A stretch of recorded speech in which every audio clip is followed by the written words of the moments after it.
Welcome to the Dialogue Internet Radio Network and another episode of Dialogue Podcast with Abel Rodriguez.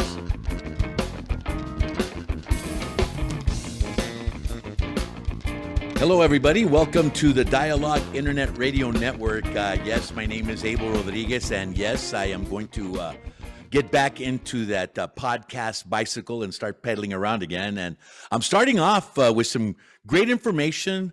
We are very lucky, in some cases, some people believe, to be neighbors with New Mexico. And there's some certain things that are coming here in the next a month and a half, I believe, that we want to be able to let everybody know what is going on. And so welcome to Dialogue with Abel Rodriguez. Yes, I am Abel Rodriguez, and this is my podcast network, and there's a lot of wonderful things that are coming down the pike, and this is one of them. I'd like to, first of all, say hello to everybody. I haven't seen you all in a long time. I hope you haven't missed me. It's been tough, since I got hacked and had to go through all that. And some of you guys also suffered in my hack, and I apologize for that. But here I am back, and I'll be podcasting as frequently as I can. But today's very special for me because I have picked up some new friends. And right now, we'd like to welcome to the Dialogue Internet Radio Network and Dialogue Podcast with Abel Rodriguez, Mel and Frankie. They're creators of modern needs how he's messed up on the word. Help me out here. Apothecary. There you go. And they handcraft pain relieving products. They grow food. They grow cannabis. Create amazing, satisfying vegan meals. And they're both licensed therapists. Mel is a licensed therapist instructor. And Frank was an instructor at Western Tech in the automotive department, and then became a licensed massage therapist and never looked back. These two are business partners, and they're here to say hello and to talk to us about everything they do. How you guys doing? Fantastic. We're doing good. How are you, Abel? Great. We're really happy to have you on. I know that you were also on one of the podcasts that we carry here on Dialogue, which is Annie's Adventures with Annie Perez. And I heard some of the things that y'all were doing, and I said, no, I got to go talk to them. And so here we are, and first of all, introduce yourselves as far as how long you've been living in El Paso. We know you're both licensed physical therapists, which means you like to eliminate pain from people's minds, their bodies, and their souls. But tell us a little bit about yourself. Let's go ahead and start off with ladies first, with Mel. Hi, Abel. Well, first off, we're not licensed physical therapists. We're licensed massage therapists, but we can be physical therapists. I guess we can maneuver people's bodies. But I am an El Paso native, and I've been back since 2007.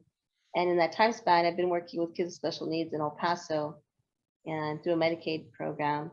And in that time span, became friends with Frank, and we decided to form our company called Modern Needs Apothecary. And basically that encompasses all things tinctures, natural medicines, herbs. And then last year, Frank decided to get into urban farming, and the rest is history. And Frankie? Myself, basically been here all my life. Only lived out of the city maybe about a couple of years or so. Went to UT Austin, but after that came back. And believe it or not, what you said, I went to Western Technical College for automotive at first, and then did that for 6 years. Then for some odd reason, I got called in to become an instructor. So I was there for a couple of years, but for some odd reason, I think it's just, it was just for the meantime, it was a process to get through. And before you know it, I just started thinking, you know what, I'm going to go ahead and go for massage therapy. So I was doing teaching and going to school at the same time. So after I was done with massage therapy, actually, that's when I actually met Mel. One of the first times we met, and she was doing a mock interview after we were done with massage therapy. So I met her. It was so funny. We didn't even talk about anything related to having to be hired or anything. What my goals or skill set, techniques.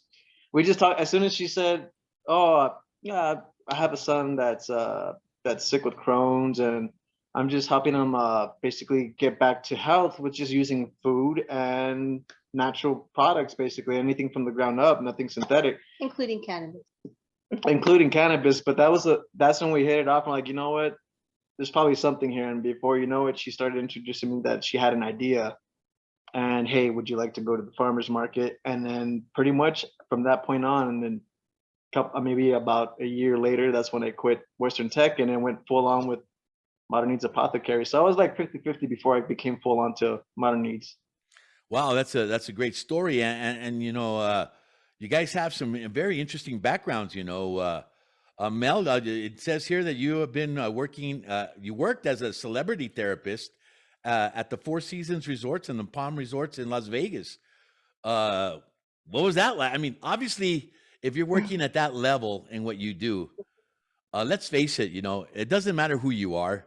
The pains of your life also are reflected on your physical self, your muscles, your tendons, the way we're put together. You know, I mean, it's almost like the strings of a guitar. If they're not finely tuned and kept tight, they don't produce the kind of music that, you know, needs to be produced. You know, so tell us a little bit, Mel, about your celebrity sightings.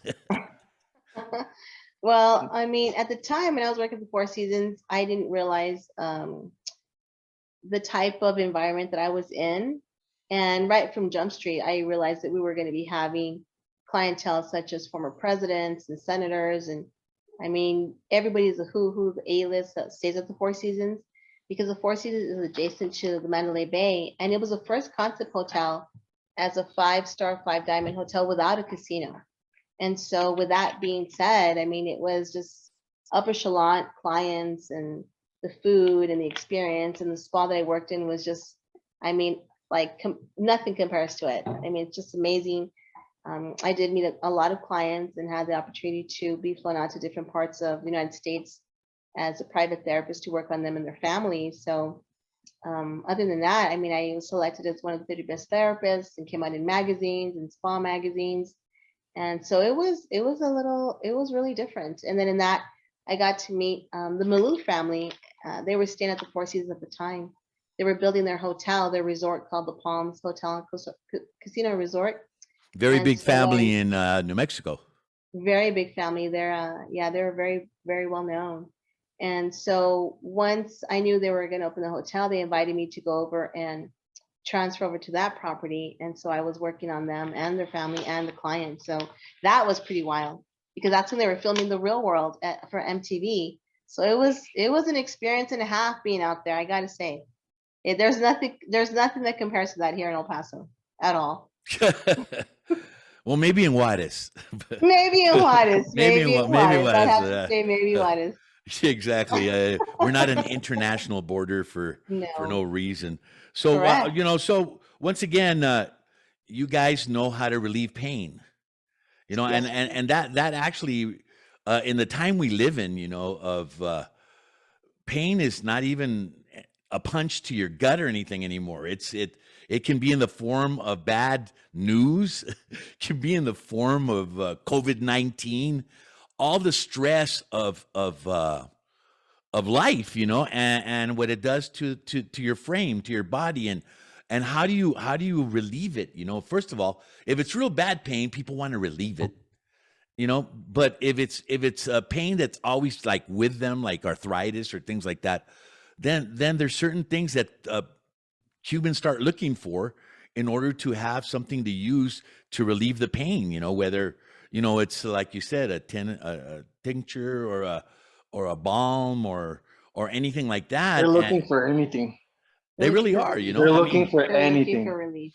And it's funny because, you know, look, and we'll be talking about cannabis here in a minute, but you got to admit, cannabis, for all its demonizing that happened to it and the way they would, you know, market it to say that this is bad, you know, and only the poor, dumb people do this and all that kind of stuff. You know, that's the way the American government was trying to show it. You know, I mean, we talked about it when we were talking off camera about reefer madness and all that. But the fact of the matter is that this is a plant. And if you go back to all indigenous civilizations plants were the medicine. Yeah.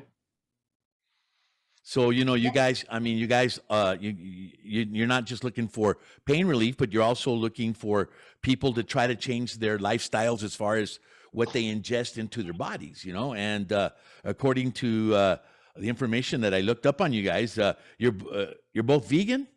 Yes. Yes. Yes. Mhm. Wow. I didn't know that part about you.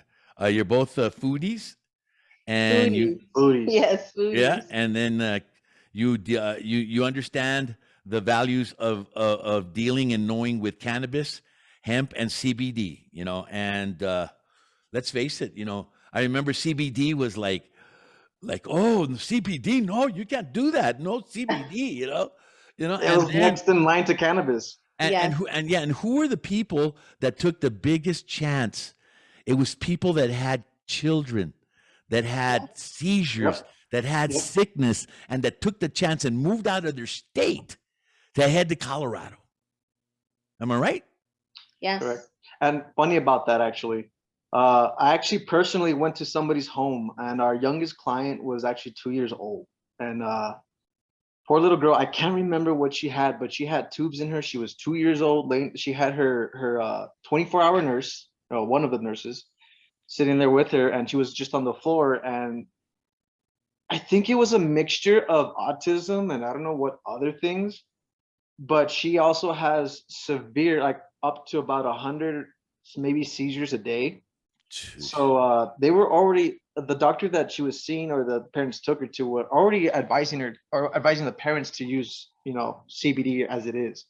But they were trying to find out something a little bit better. So I went personally over there and saw the little girl. It broke my heart, honestly. I just sat there and it's like, I'm a massage therapist, right? But these nurses actually see sometimes a lot more than what we do, unless you're a nurse contracted by the state doing that job as well. But it literally helps a lot. And nurses are starting to get into it. And the fact that the parents told myself, this works. And it just makes, like you said, we're here to make people happy and also at least try to mitigate, not completely get rid of pain, but mitigate a lot of the pain and seeing where it comes from. And that's the joy that it gives me. So for a parent to tell you that about, a child, anybody who has a sick child, I'm pretty sure that if you're always constantly having to go to the doctor, you want to find out how to fix it. But anything to kind of mitigate the symptoms or issues is a blessing for them. So that's something that I get a kick out of, believe it or not. Right. And then and relieving pain, chemical versus natural, that kind of deal. And I had a brother who I lost at 49 years old, Ruben Rodriguez. He was a chef and he was a go-getter. And like he left here the weekend after he graduated from high school at Burgess. Wow. And did not come back and Ballsy. became a self-taught chef. Worked at the Beverly Four Seasons in Beverly Hills, California. Oh, I know that property. Yeah, and my sister was also a pastry chef at the Mel what was the last name? I forget. They're older. Anyway, he was in the kitchen, okay, and in the kitchen you're talking about chopping stuff at 100 miles a minute and prepping and knowing what's the good vegetable, the bad vegetable, and all that kind of stuff. And then he got hit with ankylosing spondylosis. Wow. And it's where your spine starts commanding Rating? starts commanding the body to grow cartilage Yes. over the spine. And Yes. my brother would tell me that they would give him morphine, And do nothing. and it did nothing. It was always trying to see that poor brother of mine, my younger brother, try to find that center piece of space that was pain-free, at least for 24 hours. Always Yeah. trying to search for that, and it would kill me, The guy couldn't sleep. And even if he did, the only reason he would sleep is because his body would finally just break down because he wasn't sleeping. He was Yeah. he was fatigued completely. Oh yeah, and then can you Exhausted. imagine all the stress and all the problem with not being in tone with, nature and your body and all that, because you're so locked into pain, you know.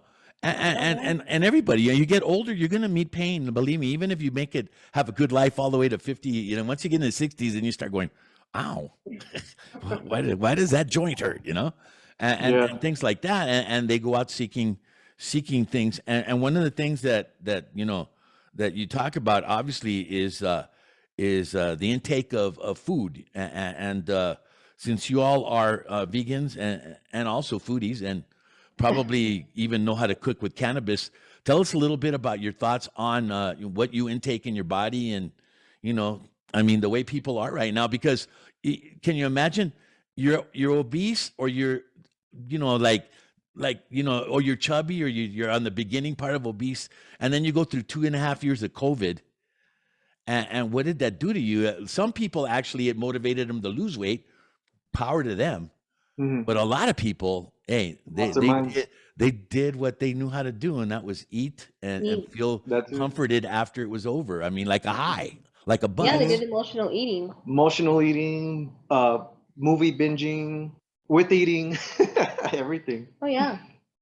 I mean, getting back on that topic that you were talking about, Abel, is that people use food is a very emotional ties with people. So when people see us and they say, "Oh, you guys are vegan, you just eat, lettuce and tomatoes," and we try to explain Grass to them, and like, acorns. yeah, grass and acorns, or just twigs and rocks, and we're like, no. I mean, we eat very, very delicious meals that we've expanded, and back on touching back on the Four Seasons. When I worked at the Four Seasons, I had the pleasure of working with some of the finest chefs that were in Las Vegas, that were at the property. And so I would always skedaddle and get lost in the kitchen, because they had a huge kitchen. And I would spend time in the sous chef area, with the pastry chefs. And so anytime I had appointments, the spot would say, "Go find her, she's in the kitchen." So I became a foodie. I learned about textures and spices and foods and how to apply different things. And so that in itself just helped me realize, when my little boy was diagnosed with intestinal disease, and I had to relearn how to make food for him. I had to recall the things that I learned from the chefs, and I wasn't cooking with them, but I got to see them and visually look at what they were doing. And in all that, I was able to make some, very extreme, different changes for food. And becoming vegan was a whole different aspect. And so I'm all about texture and spices. So Frank was a vegan first off, and then I became vegan 2 years ago. And so I started to expand his methodology of enjoying the sensual palettes when it comes to making your dishes. And now he just cooks like, all of a sudden we just call it a throwdown. We just throw things together, and we get stuff from the back and the urban garden. And we just make it happen. Yeah, it's interesting you say that, because yesterday my wife actually made her own balsamic dressing. Oh, the reduction? Yeah, and it was out of this world. And then she had walnuts. Oh yeah. With brown sugar on them, and toasted those up, and then put them man. into cabbage. But my problem is bread, man. My problem is bread. But before we go into my problems, let's I see here you guys also have certification in anti-inflammatory lifestyle by the Institute for Brain Potential, and that because of the knowledge that you have, you actually have an urban farm. Can you tell us about what that is? And do you go to the farmers markets? Do you ship? It's really amazing now how if some people find out that you do this kind of stuff, they want your website, and they want you how much you're shipping, and right? Yeah, Yes. Exactly. So she's kind of like the mastermind, like what she was explaining, because she spends so much time with the chefs and everything. So she's gotten given me kind of the idea to, as well as expanding my palate, of course, and because like people automatically think vegan. It's boring. I don't know how many times I've met so many people, and it's funny. You could have 2 donuts. Literally, they look exactly the same. Yes. Give them a donut and say, oh, okay, nice, it's vegan. Oh, it's And they gonna look at it like there's something wrong with it. But then you give them the other one, and it's like, it looks the same. So there's just a lot of misconception that she showed me, and I'm now able to show a lot of people. But this is the thing too. So it's not only just flavor, but the flavor, believe it or not, people don't realize this, but hopefully I touch some, people's minds and hearts on this. But believe it or not, flavor has a lot to do with nutrition. Yes. So if you use a lot more herbs and spices, you're actually feeding the body a little bit more and more to alkalinity. Because I know a lot of people know that alkalinity is, I mean, if you've heard of cancers, and you can look it up, this is something that even the doctors even tell you. Once you're diagnosed with cancer, what do they immediately tell you to add to your diet and also remove, or at least slowly wean off of, or minimize? Minimize meat and increase vegetable consumption. And reduce white bread intake. And reduce white bread intake. So with that idea, What? Yes. What? White No, bread. no, I hear you, break man. your heart. I We're hear gonna you. break your heart, No, Abel. no. But well- understand one thing. I have a brother that just went vegan. yeah, Okay, and sometimes we throw stuff out. He'll come over on Sunday, and sometimes we'll throw some stuff out, and he will not touch it. When before he became vegan, he would devour it. yeah, Yeah. So it is a mental journey, It is. to understand. And then, but the whole key is flavor and spice is Makes what makes everything everything nice. Exactly. And I'm a black pepper freak. I mean, I gotta have black pepper like a lot. hmm And then I'm a garlic freak. I'll even just eat the clove raw, man, just to get that. That's actually very good for you. It's very I know it It's is, good for your but people think I'm microbiome. a freak because And- of that. What's funny, on top of that, and I'll get back to what we're talking about, the garden, and like how it all connects with the food and having to do with the meals too. With the meals, what we wanted to do was implement, instead of having to go to the store. I mean, obviously, I don't have a big operation yet, but eventually I want to, so that way I can maybe possibly use all the vegetables and fruits I can use here and implement into the meals. But back to that, the reason why I did my own garden too is once I started understanding the importance of the soil. The soil. It's the soil. It's not really like the stuff that you're putting into to feed the plants. Like, you go to Walmart, go to a nursery store, they have, Right. oh, plant food for cactuses, plant food for this. Yes, they work. But the thing is, people don't realize that is not what's feeding the plants. That feeds the microbes and the fungus in the soil. So you build the soil, which also creates an environment for the plants to actually consume the nutrients. So actually, a grain of sand, and a grain of sand basically contains everything a plant needs to grow, like everything. So what the fungus and microbes do, they break down the sediments, and then now they become water soluble and then get uptaken by the plant.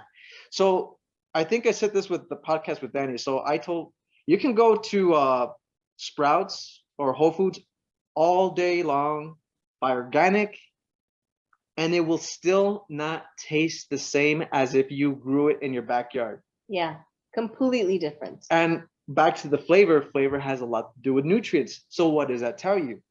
It tells you that all those nutrients that was uptaken was now being produced completely by the fruit, and now you pick it when it's ripe. And that's also another key thing, picking when it's ripe. When you go to the store, everything is picked completely early. Completely. It's not even completely developed. So if you want, let's just say, you don't even go with us, like having to get the vegan food or meal preps. Try growing your own stuff, and you'll see what I mean right away. It's so different. It's different. It's a lettuce tastes different. Believe it or not. Tomatoes taste like what Mel told me is that he didn't know about this. I grew up on a small farm down in East London. My grandparents had a little small farm, and so he was more like I guess a city guy for a bit. And so he moved out by Horizon, but they didn't grow on a farm. And I said, there's something different when you grow your tomatoes and you pick it from the vine. Don't even dust it off. Leave the little dirt, terita on it, right? And you put it in your mouth. What does it taste like? Well, she's the one that kind of like told me first, but it made sense when I took the first bite out of my own first grown tomato here. It tastes like the sun. If a sun had a flavor, That's what it tastes I would like. say a tomato would be that. It took And me but that's forever to learn how to grow tomatoes, man. Tomatoes are like having sassy girlfriends. it can be. They're temperamental. It can be. And heirlooms. The one time I tried heirlooms, Mhm. they grew like weeds. They were like little baby pumpkins. Yeah. And I was like, why did these grow here and the other ones didn't? Or, and then the cherry tomatoes and, all the different varieties and stuff. And I've learned a lot. I call that one, you saw it in my backyard. I call it the tomato Yeah. bowl because tomatoes there, to me, tomatoes are like watermelons. They should just grow on the ground. I used to like to pin them up and stuff, Mhm. and it was okay. But when they just grow like watermelons and stuff, they like pop everywhere, man. Some pop, Yeah. some It's pop under, different like there'll be three colors. above, and then there'll be little ones growing on the bottom of the three that are above. Wow. So I mean, tomatoes are fun. They're they're fun in general, but Sunshine, man. That's well, good. to that too, like growing on the ground, it's fine. The only reason why I mean, if anybody's looked at my Instagram, Three Border Farm, you'll see that I actually have them stacked up. But Right. the reason for that, and I mean, you can do what Everybody has their own preference. do what Abel says, and do what I do. I mean, I learned it from other people too, so it wasn't really my idea. I just took the data and then ran with it. But the reason for that is to save space. If you grow vertically, you save horizontal space to add more Right, yeah, plants. so they won't go out. But that's the only reason why I would do that. But honestly, if you try it like that, if you just want to try one thing, grow one thing, and already anybody who's listening, try one thing at a time. Do not try it, even if it's a flower. Grow a flower, grow something, a sunflower. Try a sunflower, they're easy. But that's when you'll start having more confidence in yourself and be more curious and like, oh wow, this grew like this. And like you said, why did it grow over here, not over here? And then you start actually figuring it out. Absolutely. It's funny. Absolutely. Mhm. Yeah. So, and it's funny because let's talk about once again about not being vegan and eating what you eat, whatever that is. And when you eat food, you actually have inflammatory issues, not Yes. just within the gut, but even within the joints and stuff because of whatever was in what you consumed, right? Absolutely. Mhm. And let me give you a little backstory on the inflammatory foods. People are we're all programmed to be drinking that white liquid that comes in a gallon that you go to the Walmart and get for $2 and whatever, because I don't buy that anymore. It comes in a white gallon, right? And it's clear and it's white. So technically you're not supposed to be drinking another animal's milk. I mean, that's another animal's milk. But forget all that. If you're going to choose that white liquid, you should go get a raw, farm that you can actually buy that. And because people don't realize when it says pasteurized and homogenized, they're basically running through radiation because it's filled with pus.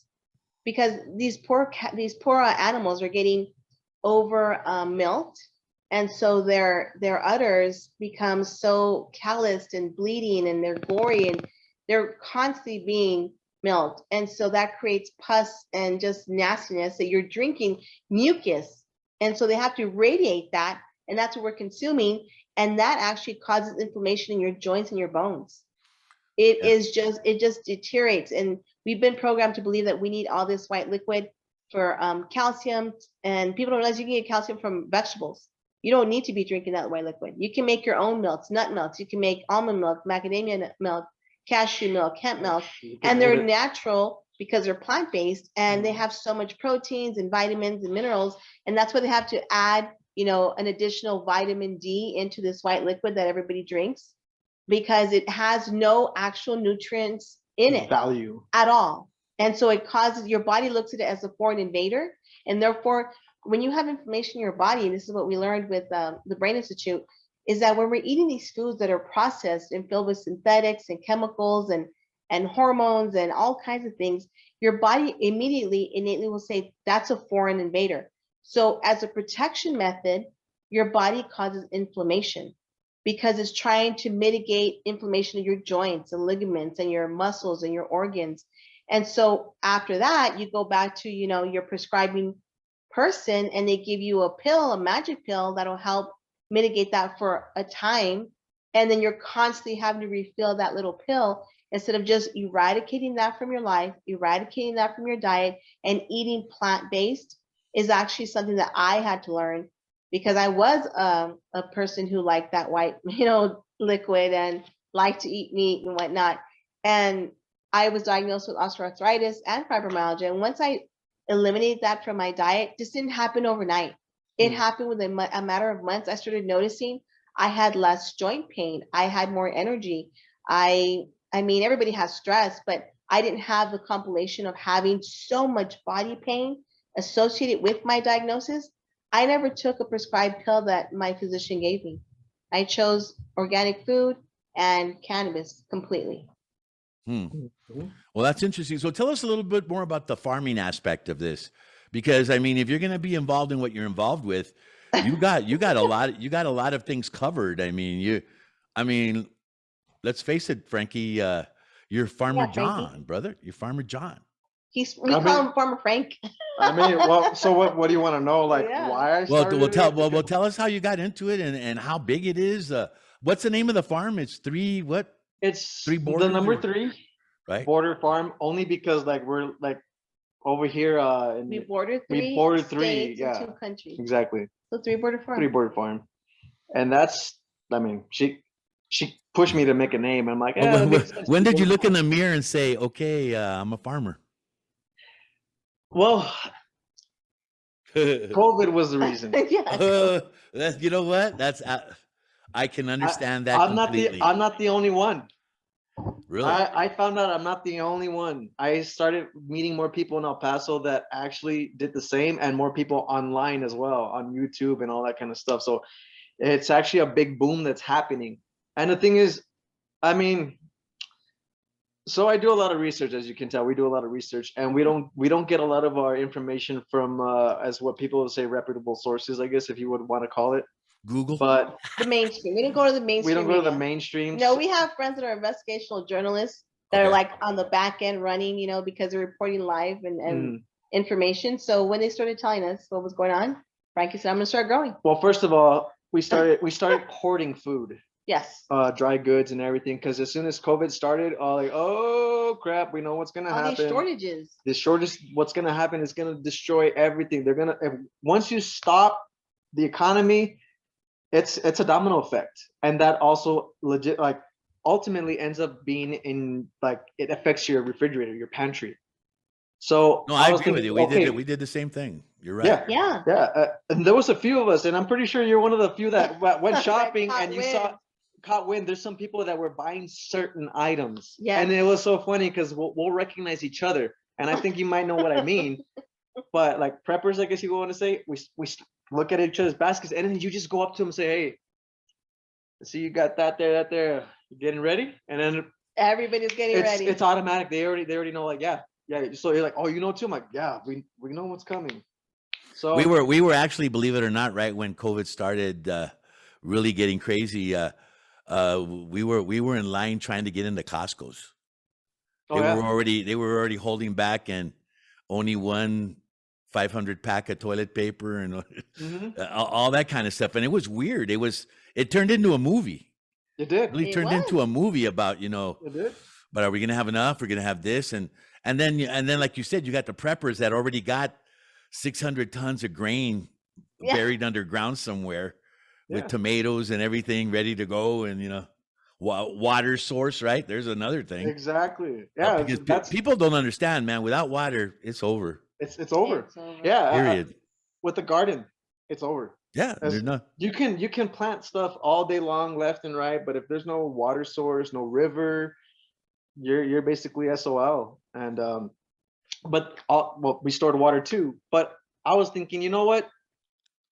If shit hits the fan, why don't I just, you know what? I already know there's going to be a food shortage. Let me just get a chance to grow my own food, because I started researching more and more and more. And you think about it, a packet of seeds, I have some over here. They range from $2.50 to maybe about $6, depending on what you're going to grow, what the seed is. And literally, some come with like 25 seeds, 5 seeds, 10 seeds, 100 seeds. But if you just get one to germinate, literally, if you get one to germinate, you've already maybe made 300, 500, maybe 1,000%, maybe more than 1,000% money back. Not only that could use that as bartering, but also I can use that as having to can food. So instead of having to pay, like, because in some cases people don't have the money to hoard food, you know what I mean? So I'm like, okay, Grow your food. grow your food. As we were stocking up, I was learning how to grow food. The back was nothing but Sand. dirt and sand. Now when you look at it, pretty much the whole entire backyard is mulched. I got, I don't know how many beds, Raised beds. raised a couple of raised beds, a greenhouse, a shed, worm bins. worm bin. I think I got a 250 or 300 gallon tank in the back that I need to revitalize for water. You're already And doing the just a lot seedlings? of different things. He did all this in 1 year. I Are did you all already this in doing- about a you're- year and a half.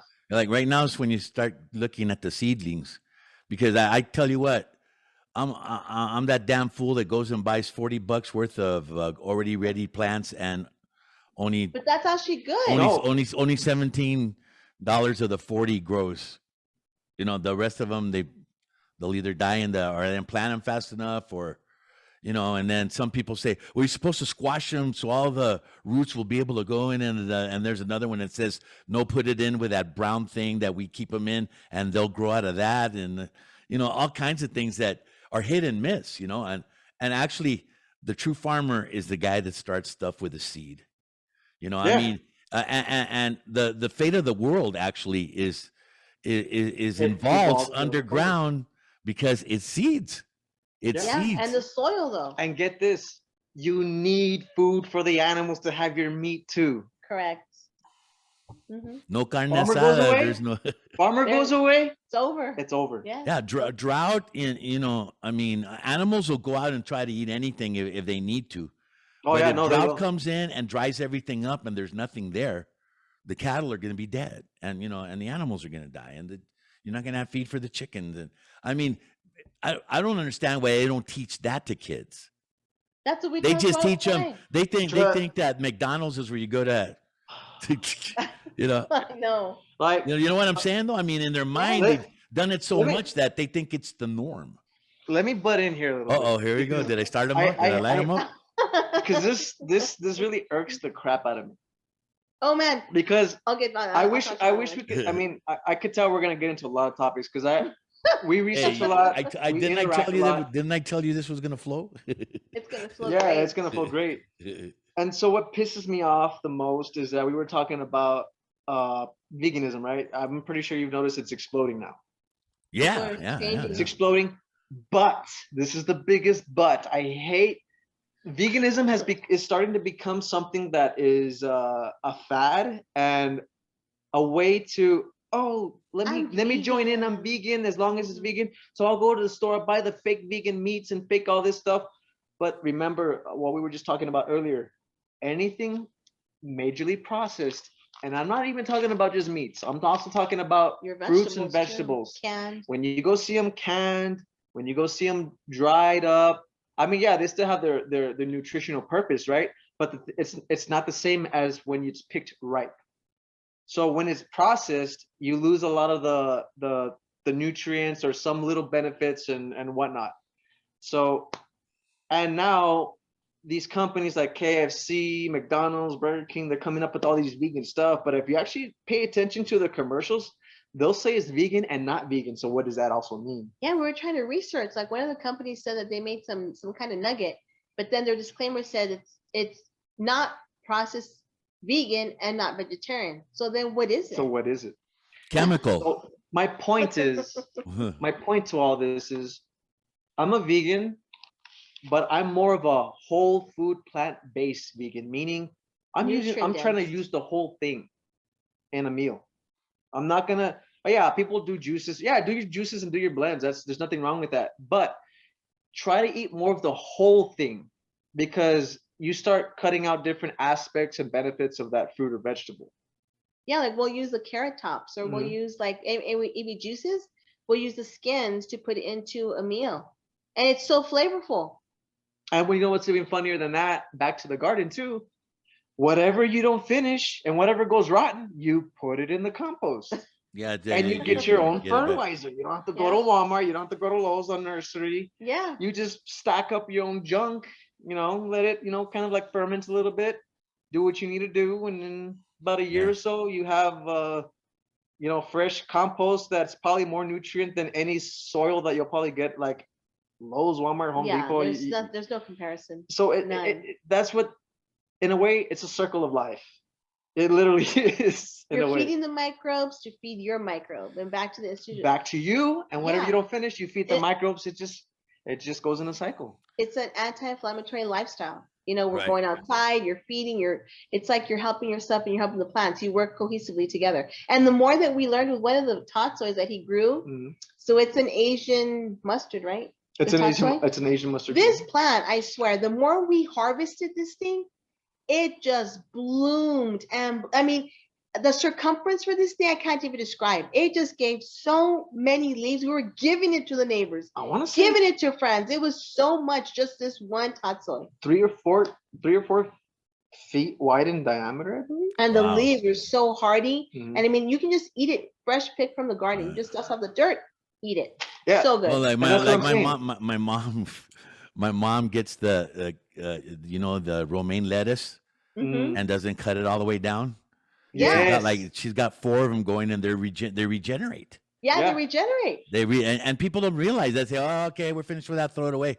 They don't understand, man. And No. I think Big Brother doesn't want them to understand, because course I not. mean, you That- need the economy, Not the food- beneficial. Yep. the food economy, mean, and all that. So tell I like you to know, get into details and more on that too, because we got plenty of shows we're gonna do, because we I might as well know. announce it right now that you guys are gonna start your own podcast here on the Dialogue Internet Radio Network, and you're gonna talk about all things when it comes to pain, when it comes to food, and when it comes to cannabis. And we haven't even hit that yet. haven't even hit that yet. So talk a little bit more about the farms, and this thing you talked about that I heard before about sprinkles. I mean, how vegan can you get when you come up with vegan sprinkles? Well, because we're foodies and I have a sweet tooth, like a major sweet tooth. So a friend of ours bakes us some vegan goods at the farmer's market at the country club.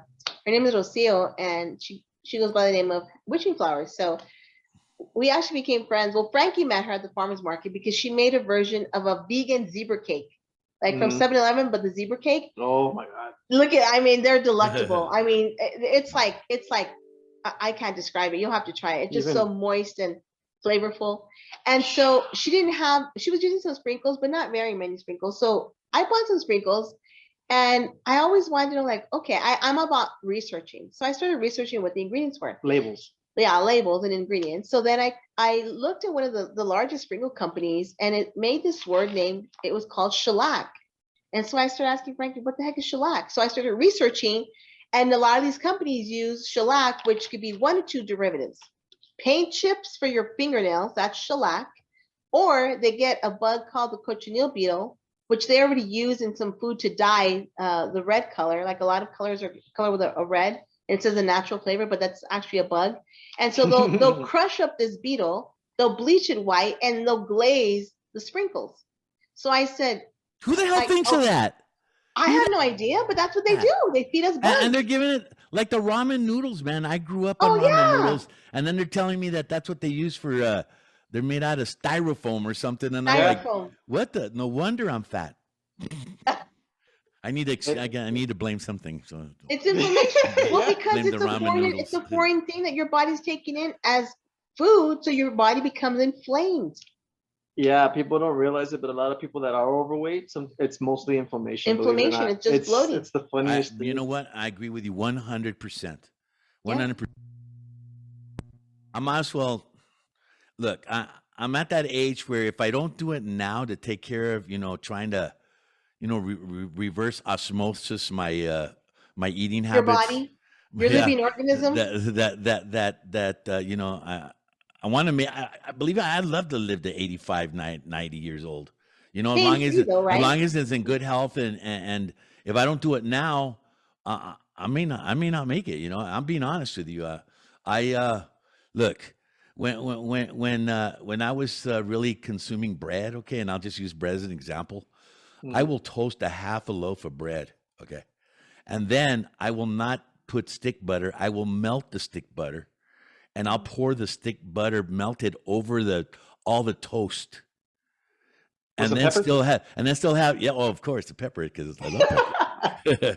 But Wait, the thing is, then I'll still have the 3 eggs, the hash browns, and wow. and the Yeah. and the The bacon. bacon The and the bacon. bacon, The dude. bacon. Bacon, forget it, man. Bacon. Yeah. You know why they sell bacon and the way they do, and just I guess that little sheath that has I don't know about 20 pieces. It's Oh yeah. because they know I'm coming. They know you're coming. because because if I could find out that I could shear off the bacon side of a pig, I would go find me a pig right now and with an axe and a hammer and get me some bacon because it's Oh, just it's that's so another thing. it's so You addicting, don't man. have to go vegan. Grow your own animals. Yeah, grow your own Slaughter organic them you animals. slaughter them yourself and see So if how that is. You know.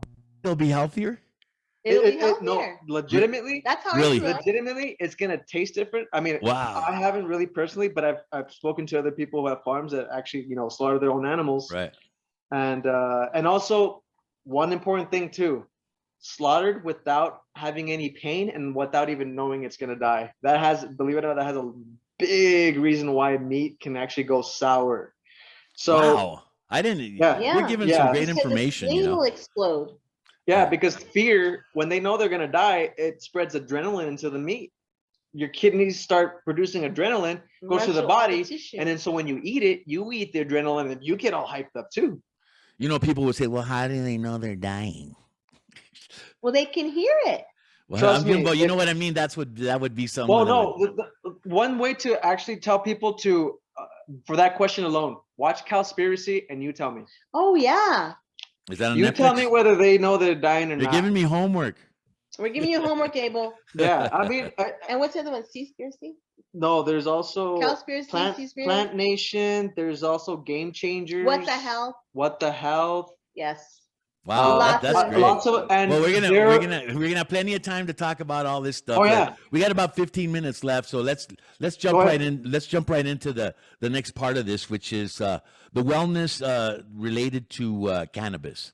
And tell us first of all, give us a little bit of background about cannabis. I think I asked you the question, and I didn't look it up to see, but I'm just curious to try to find out the history of who was the first human being that said, "Hey, wait a minute, did a big bush get hit by lightning and it's burning?" And some guy walks up to it and says, "Whoa, this is not bad," And, Yeah. I mean, I'm just curious on the story because, I mean, there's some the state of New Mexico. There's tons of stories. I don't know what you're talking about, whether like hundreds of years ago, recently, because I mean, Reefer madness. there's so many accounts from many nations, and that's the thing is that when it comes to researching, we were talking about Big Brother. Whenever you even try researching about cannabis or anything like that, it's really hard to find. But you're gonna find a lot of different excerpts of who used it and why. And currently, people believe that cannabis is, well, the majority of people think that, oh, when they hear the word cannabis, they think about smoking, when that's actually one of the ways you can consume it. But even for us, we would say it's not really beneficial to be maybe smoking it. I mean, I do it, but like, I don't smoke. I do oil and things. But you know, but an interesting fact, getting on that, people don't even know that the Constitution, the paper itself, was written on hemp paper. They have no idea. Hemp was an amazing plant that was utilized for many, many years. It was natural right here in the United States. It was natural. Yes, There you go. it is natural. If I'm not mistaken, and a matter of fact, when Washington was around with the first president, or as they say, right, it was at a point illegal not to pay your taxes without hemp. Without hemp, You were actually, it was advised or mandated, or however you want to put it, To to grow. grow hemp, so that way you can make sails, rope, clothing, paper, plastics, you name it. Like, there's people, like I said, you just think, you hear marijuana or cannabis or hemp and you think about this, when you're missing the bigger aspect of health, what you can wear, I mean, we'll get into the clothing later. You're gonna freak out what actually clothing does to your body. Yes. You Oh man. need something natural, 100% either cotton Or or hemp hemp derived. Anything else will actually mess up with your frequency of your body. Period. So Right. there's a lot to it, but one of the things that actually made it illegal, and most potheads that usually start digging into it, and actually, believe it or not, once I started smoking, that's how I started digging into this. Mhm. So I think it was back in 1933, around the Depression era, Mhm. where DuPont finally figured out how to patent oil. So found out with oil, you can make paints, you can make plastics, you can make string, like a lot of sorts of things. But guess what? You had to process it, and they had more money. And someone who patents something compared to something that you can grow all over the place, You can't something you organic. can't patent something organic, and there's no way to compete against it. So what they did was they put out a slang word called marijuana. And if you look at Reefer Madness, that was one of the very first propaganda movies put out. Yeah, Right. it actually was a marijuana tax in 1937. Yep. And that was one of the main tactics. So when they went into court, so when DuPont put them in court, they basically won, of course, and made hemp and marijuana illegal. Believe it or not, hemp was actually legal, period. Period. But they had to crucify both plants. Exactly, Because because they're they're sister sister plants. And that's where Mhm. people get confused. So they each have their benefits, for one. But as far as who's first to use it, at least let's say American history. In American history, it was first possibly illegal not to grow it, Yes. to supply the government with whatever they needed. And then, of course, in 1930, and oh, believe it or not, this one too, Henry Ford Made built the his first car. first Model T Ford out of hemp plastic. Yes. It was going to be run on hemp gasoline. Yes. What if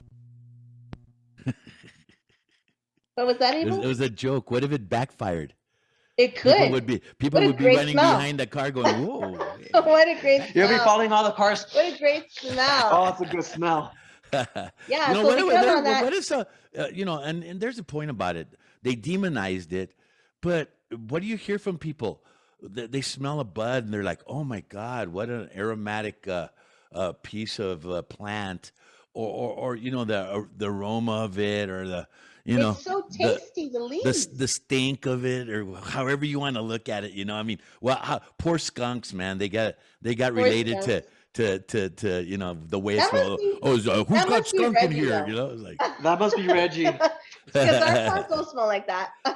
But you It's understand. You funny. understand what I'm saying, man. Yeah, Yeah. you know what's so funny about that? When you have the smell, let's just say like, well, because when you work with the plants, you start touching them. Even you just touch the leaves and you smell like the plant. You smell like weed. Citrusy. It depends on every strain. And let's just say I go to somebody who's never smoked it, right? I have them smell my fingers, and they're like, "Oh my God, that smells so amazing! What is that?" It's cannabis. Oh, We were at the farmer's market one day. Well, it was so funny. We had just finished trimming some of the plants, so I still had some of the sticky icky from the plants. So I was going over to people going, "Smell my fingers." Like, why? I'm like, I just fingered some girls. Like, what? Oh, yeah. Oh my God, the You didn't reaction even is see so it. funny. I'm like, just fingered my cannabis girls. We're like, oh. But wow. it was just the way, like, it was just like, just That to was see perfect. the semantics was beautiful. It was so fun. I was like, And smell my fingers. what's amazing about the plant, though, is that it's as close to human as far as its characteristics. Because if you put the female too close to the male, and you start reading about, you know, and it cross pollinates, and you don't want the seeds, and you don't want the. Yeah. But the plant itself, if you don't separate them, I mean, they cross. Yeah, but there's still, you know what, even if that happens, let's just say you're just growing, like for us, we actually had the plants vegging for what, 7 months? 7 months. And we were eating the leaves. Yeah. Eating the leaves, you can use the stems. I mean, he would trim down the girls and they would just bud. I mean, they were just like massive trees. And they benefit you because you can juice the leaves, you can cook with the leaves, you can steam the stems, there's so many different properties to that plant. people just forget about it. So screw it if you got a male. Yeah, You can still eat it. yeah, There's still benefits. Just because you can't smoke it, whatever, doesn't eat mean that it. it's not beneficial. Well, It's believe me, if you're like me, I just shake all the seeds off. Whatever's left is Give burning. us the seeds. Give us the seeds grown. But okay, let's talk about that. Okay, first of all, let's talk about New Mexico, and you give me some dates because let's face it. You know, we're in a situation here where we live in between two states and three countries, right? And Yes. then Texas, we ain't gonna do nothing. Even though they already got, they already went to hemp.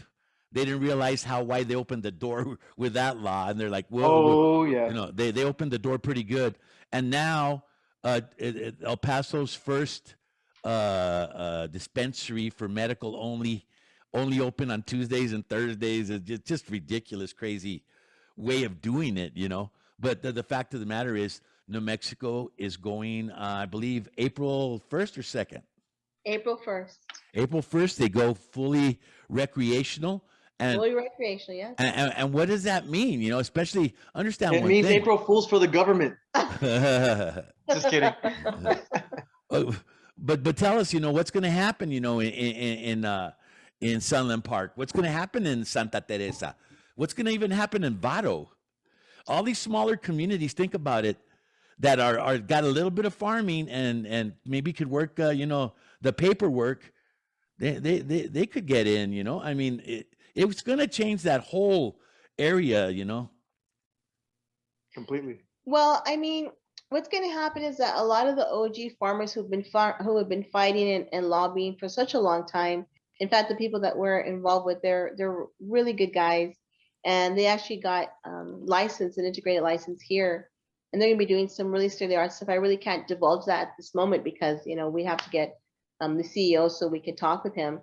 But they're planning to do some really amazing things, state-of-the-art facilities, things that are going to just blow people's minds. It's not just about reefer madness that people want it. They just want to reduce that stigma of reefer madness and realize that there's medicinal purposes. And, if you want to come over here, just like they have, bars, people go and drink alcohol and they don't demonize alcohol. Right. But it's the same concept. I mean, no one is going to be yet to have died of cannabis or, DW driving under the influence. I mean, they're going to make sure that everyone's going to be safe and happy and be able to consume in an area that's conducive to be able to eat their food and just have a nice time, just have a place to just chill. And it's going to be really state of the art here in Santa Teresa, Southern Park to Las Cruces and all the way up to New Mexico. I mean, they're expecting a huge influx of El Pasoans to come down here and partake in the recreational South. And why not? Hey, It's a medicine. yeah, and not only that, come on. I mean, after Albuquerque, what's the next biggest place? It's us. Yeah. It's El Paso, and we go and consume in New Mexico. We go eat the green chili. We go Right. Yep. we go have enchiladas and all that good stuff. And now this is opening up. So what's the feeling right now? I mean, of people that have been waiting, and as far as the person that's gonna have a dispensary, or how about even Vice TV? I don't know if you ever seen Vice. They had a program on there called Bong Appetit, and everything there was cooking with cannabis, and are there going to be restaurants like that? And Yes. there's a lot of possibilities that can happen. Yeah. In fact, we're going to be doing infused vegan sprinkles. Wow. And we'll be having our Jack's Recovery Gel in the dispensary as well with a cannabis version. Yeah, since we can't do that in Texas. Oh, Yeah. okay. Let's talk about that a little bit, because that's another thing that you guys are working with as far as cannabis and what's it called? TBC or what? THC? CBD? THC. Yeah. But what's the other one? RG. God dang, I mix There's up CBD, CBN, CBD, CBG, CBD, all there's that all stuff. kinds of stuff. Yeah. So you guys do stuff with that for pain management. Tell us a little bit about your product. Well, the Jack's Gel was actually formulated from an old family recipe, and it really comes down to just using natural herbs like spearmint and menthol and arnica, dandelion root. And then we started implementing hemp seed oil that's actually very anti-inflammatory. I mean, hemp seed oil has been shown to be anti-inflammatory and there's scientific data that backs that information up too.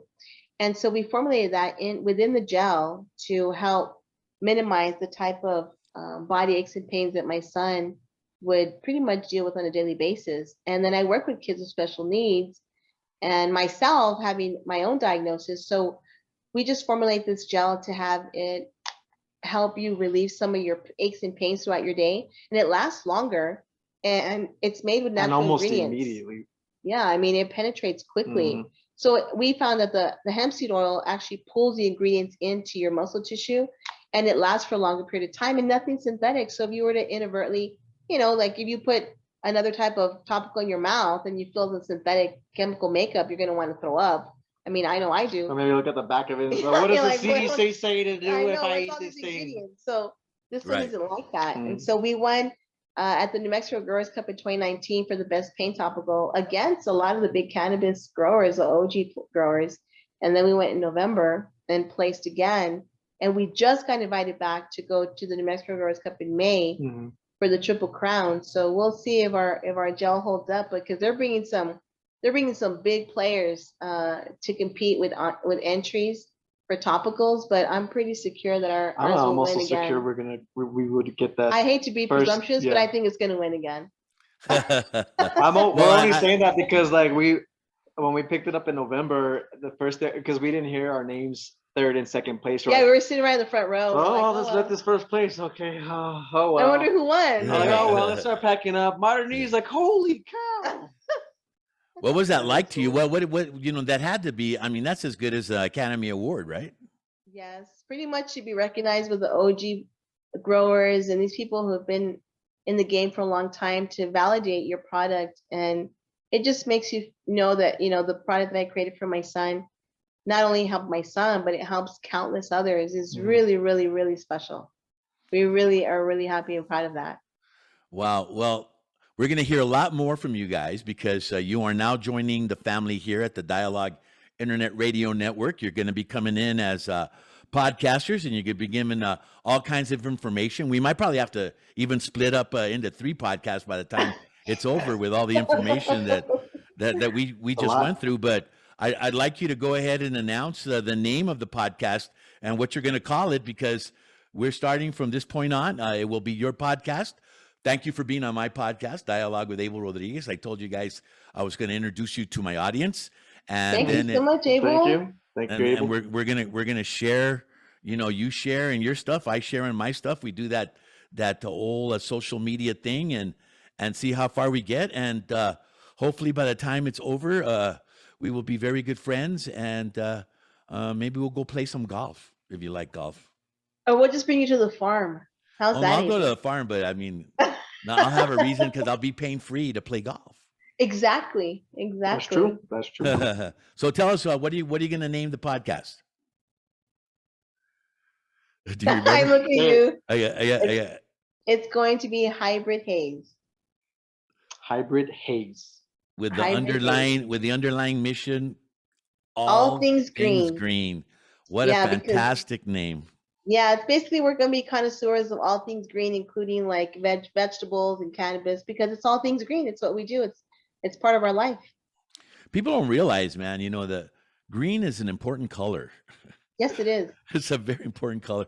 I think some people, I think a lot of people don't realize that green is life. Green is definitely life, and you guys are going to come from that point of view. So, hey, listen, I want to thank Mel and Frankie here from Modern Kneads. Abel. Huh? Thank you so much for having me. No problem, man. I just gotta remember that word, dude. I'm older Apothecary. now. Apothecary, right? Modern. You're the mad scientist. Apothecary. Is there anywhere they can go right now to talk to you guys or anything? Instagram is our first thing to go to. If not, we're at the farmers markets on Saturday. So Saturday is the country club, and on Sunday we're at the Upper Valley Market. Basically, it's on Country Club or Mesa. It's basically the same road. On Sunday it's going to be right in front of the Hobby Lobby, and on Saturday you just go further up or down Mesa, however you want to go. Like if you're going to Hobby Lobby, but just keep on going until you hit a Circle K, But before you even hit the Circle K, you see all the tents. Yeah, and if they want to discover our gel, we have it at the Juicery Plus at their locations. Mhm. And it's a vegan restaurant. And we have it in Bloom, which is on the far east side off of Rojas.